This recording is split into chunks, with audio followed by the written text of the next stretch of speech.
안녕하세요, 푸쌤입니다.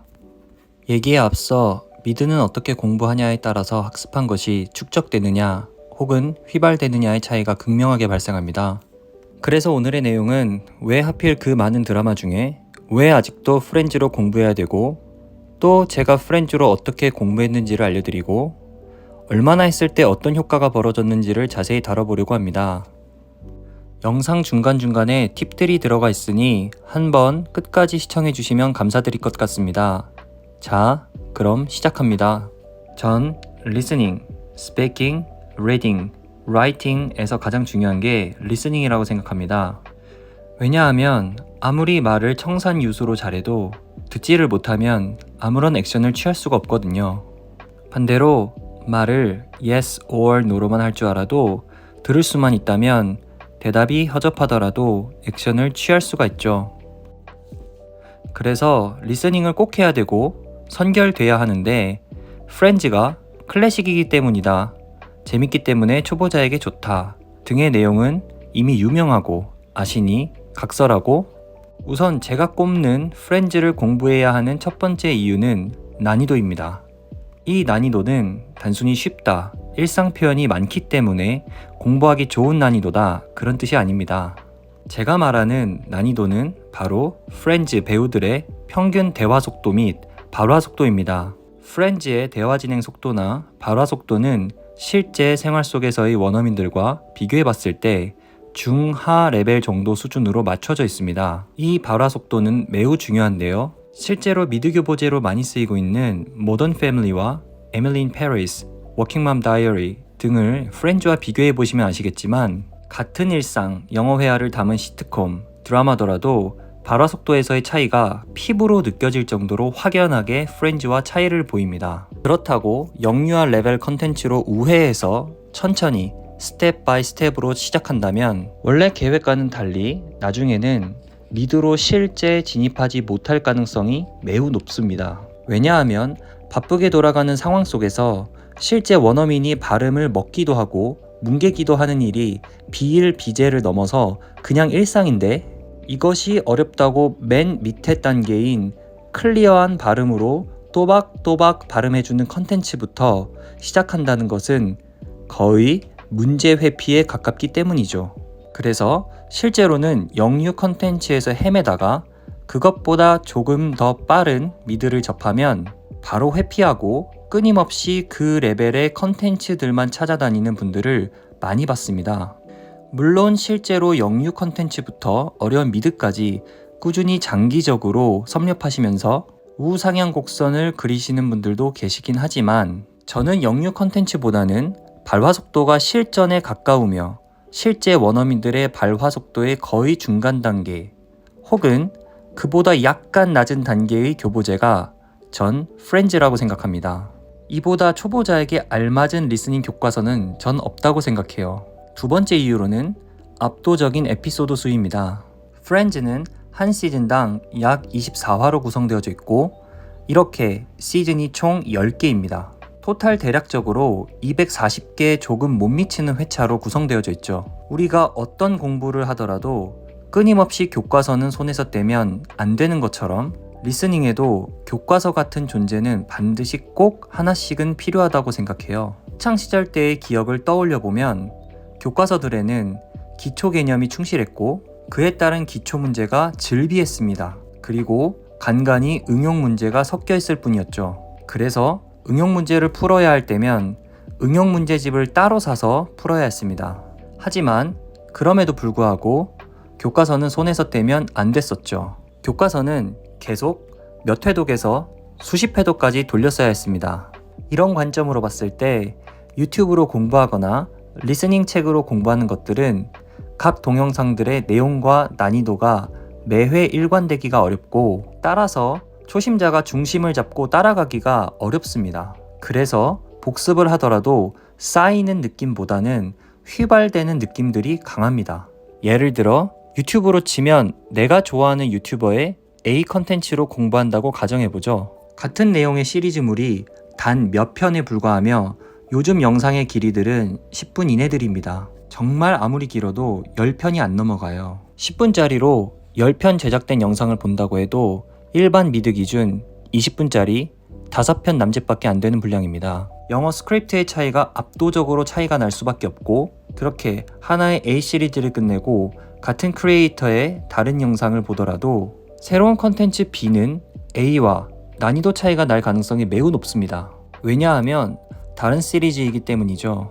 당연히 내용의 연계성도 떨어집니다. 이에 따라 난이도가 들쭉, 날쭉하기 십상이고요. 같은 유튜버의 것을 봐도 이러한데, 광활한 유튜브를 돌아다니며 여러 영상을 접하는 일은 학습법으로 치면 인텐시브 리스닝보다는 익스텐시브 리스닝에 매우 가깝습니다. 이런 점에서 미드가 굉장히 효과적인데, 미드 중에서도 프렌즈는 시작부터 끝까지 가장 기초적이고 일상적인 단어와 문장 구성, 그리고 무엇보다 시즌 1부터 10까지 내용이 일관되기 때문에 반복 회차를 돌리는 입장에서 구슬을 서말로 꿰듯 배우는 지식들이 하나의 컨텐츠로 관통하는 느낌을 받으실 수가 있습니다. 이런 점에서 프렌즈가 리스닝의 교과서로 가장 적합하다고 말씀드릴 수 있을 것 같아요. 그 토대 위에 발화 속도와 어휘의 레지스터가 업그레이드된 모던 패밀리 같은 드라마를 보시거나, 아니면 에밀리 인 페리스처럼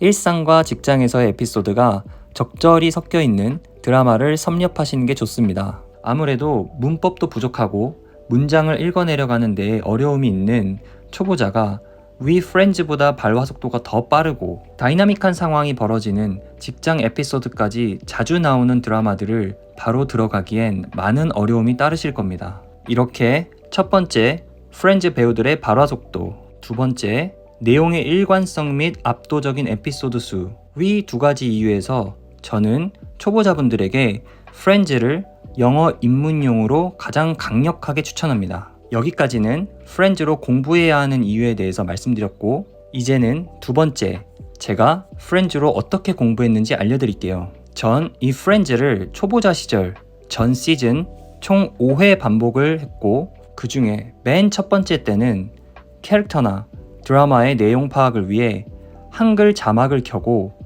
드라마 보듯이 편하게 쭉 봤습니다. 그 다음 두 번째, 세 번째 때는 전 시즌 영자막을 켜고 분석하면서 의식적으로 시청했습니다. 저는 문법 공부가 반드시 필요하다고 생각하는 사람입니다. 그래서 영자막을 켜고 봤을 때 안 들리거나 이해가 안 되는 부분이 나오면 바로바로 정지하고 왜 안 들렸는지 문제를 생각해보고 분석하고 몇 번이고 들어봤습니다. 이 과정에서 저에게 문법은 반드시 필요했습니다. 제 생각에 리스닝 할 때 안 들리는 이유는 이 두 가지 때문입니다.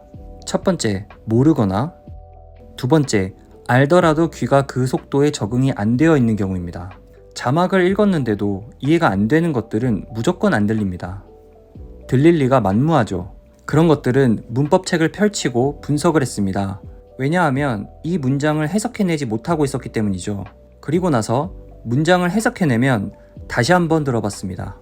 들리면 넘어가고, 안 들리면 실제로 어떻게 그 문장 및 단어들이 발음되는지를 머리에 넣었습니다. 그래서 저는 쉐도잉보다는 그들이 어떻게 말하는지를 유심히 봤습니다. 예를 들어 드라마를 보며 여기서 만약 우리나라 사람들끼리 얘기를 나눈다면 우리는 보통 한글로 어떻게 말할지 떠올려 본 뒤 그 말을 실제 배우들은 그 장면 속에서 영어로 어떻게 말하고 있는지 유심히 봤습니다. 즉, 의식적으로 시청하면서 끊임없이 우리나라 말과 영어를 비교 대조하면서 순간적으로 떠오르는 우리나라 말과 영어의 보이지 않는 차이를 느끼며 갭을 서서히 메꿔갔습니다. 리스닝 자체는 소리의 영역이지만 실질적으로 정보를 처리해내는 건 머리의 영역입니다. 우리가 눈을 크게 뜬다고 갑자기 시력이 좋아져서 안 보이는 게 보이게 되는 게 아니듯이 귀를 쫑긋 세운다고 청력이 높아져서 안 들리던 게 들리는 게 아닙니다. 우리 모두의 청력은 비슷한데 누구는 듣고 못 듣는 이유는 첫 번째, 문장을 해석해낼 수 있는 능력이 탑재되어 있지 않거나, 두 번째, 발음을 모르거나 그 발화 속도에 귀가 덜 적응돼서 그렇습니다. 즉, 피지컬의 영역이 아니라 CPU의 영역입니다. 실제 미드에서도 빈번히 일어나지만 원어민들은 발음을 자주 뭉개거나 심지어 안 하기도 합니다. 하지만 이때 원어민이 제대로 발음해주지 않는 것을 알아듣게끔 실질적인 역할을 해주는 것은 우리 머리입니다. 따라서 우리의 역할은 CPU가 하나인 현재 상태에서 듀얼 코어로, 트리플 코어로, 그리고 쿼드 코어로 지속적인 학습을 통해 머릿속에 CPU를 추가적으로 장착해 나가는 것입니다. 이렇게 정보 처리 능력을 강화시켜 가는 것이죠. 발음과 생략으로 문장에 구멍이 생겼을 때 우리가 어떻게 알아듣는지를 의식적으로 잘 살펴보면 그동안 우리 머릿속에 많이 축적된 예문들의 데이터가 실질적으로 문장 자동 완성 기능으로 그 빈 공간들을 메꿔줘서 우리가 완벽한 문장으로 이해하고 있다는 경험을 할 수 있습니다. 실제로 원어민들 사이에서도 빠른 말을 들려주고 받아 적어보라고 하면 각기 다르게 적지만 중요한 것은 문법적 오류가 없고 단어 선택의 차이는 있더라도 전달하고자 하는 메시지는 같다는 특징을 보여주는 영상은 찾아보면 매우 많습니다. 그래서 전 프렌즈를 보면서 문법책도 평소에 게을리하지 않고 꾸준히 읽었습니다. 이렇게 보면 20분짜리 한 에피소드가 평균 1시간에서 1시간 반 정도 걸립니다. 이렇게 엉덩이를 붙이고 시즌 10개를 2번 분석하듯이 돌렸습니다. 그리고 나서 4번째, 5번째를 편하게 쭉 다시 돌려보니 문장도 자연스럽게 많이 외워졌고 배우들의 발음과 상황들이 익숙해져서 영어를 듣는 게 전에 비해 편해졌고 많이 들렸습니다. 여기서 3번째, 이렇게 공부하니까 효과적으로 어떤 효과가 일어나는지 말씀드리려고 해요. 이렇게 총 5회를 반복하고 보니 프렌즈에 투자한 시간이 대략 700시간이 되더라고요. 실제로 저는 이렇게 5회를 돌렸을 때 원어민들과 호주에서 일하고 있었습니다. 그들과 대화를 나누는 데에는 큰 무리가 없었습니다. 전 이런 과정으로 프렌즈를 공부했고 이렇게 공부하다 보니 앞단에 700시간이 투자된 겁니다. 700시간을 목표로 잡고 한 건 결코 아닙니다. 저도 하고 나서 계산해 보니까 그랬네요. 조금 더 자세히 들여다보면 그 결과값으로 원어민과 대화를 나눌 때 대화의 30에서 40%만이 힘을 들이지 않고도 의미가 정확하게 들어왔고 나머지 한 30%는 말 중간중간 안 들리는 단어나 문장들이 있지만 내용과 상황으로 유추해서 대략적으로 이해할 수 있었고 나머지 20에서 30%는 아예 안 들렸지만 전체적으로 대화를 해나가는 데 있어서는 크게 문제가 없었습니다. 또한 긴장감도 많이 해소됐습니다. 무엇보다 말을 들을 때 내가 말할 것을 떠올리며 듣는 안 좋은 습관이 사라졌어요. 그만큼 전에 비해 영어와 많이 친해졌고 편해졌다는 뜻이겠죠. 그리고 나서도 전 교과서를 놓지 않듯이 프렌즈를 기본 교과서처럼 놓지 않고 계속 돌렸습니다. 하지만 그 뒤로는 전 시즌을 한 번 돌 때마다 테마를 정해서 봤어요. 예를 들어 이번엔 가정법 위주로 봐야겠어 라고 맘을 먹고 전 시즌을 보는 겁니다. 물론 앞에 5회를 돌릴 때 분석하면서 이미 다 공부했고 복습했던 내용이지만 이번엔 그 테마에 특히 집중해서 보는 겁니다.